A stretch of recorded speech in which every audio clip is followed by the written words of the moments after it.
মৌনতা। দেখতে গেলে সংসারের সব থেকে শক্তিশালী অস্ত্র হলো এই মৌনতা। আর দেখতে গেলে আমাদের এই অস্ত্রই কখনো কখনো আমাদেরই ওপর আক্রমণ করে বসে। কিভাবে?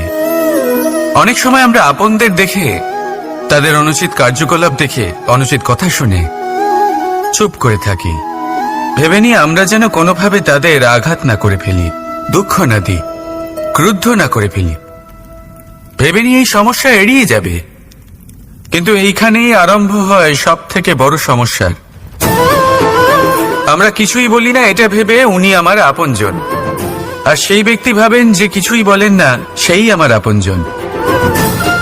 যদি আপনি সত্যি কাউকে আপনজন মনে করেন, তাহলে তাকে বাধা দিতে শিখুন।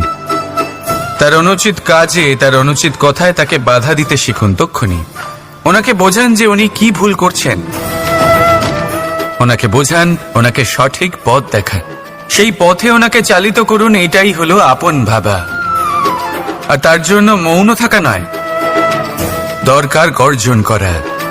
অনেক সময় অনুচিত কর্মের পথে চলতে গিয়ে কিছু মানুষ এমন ঘুমিয়ে পড়েন যে ওনাদের জাগানোর জন্য মধুর সঙ্গীত নয়, রৌদ্র হুঙ্কারের প্রয়োজন হয়ে থাকে। তাই আপনজনদের জাগান, শ্রেষ্ঠ কর্মের পথে ওনাদের চালিত করুন। আর আমার সাথে ভালোবেসে বলুন, রাধা রাধা।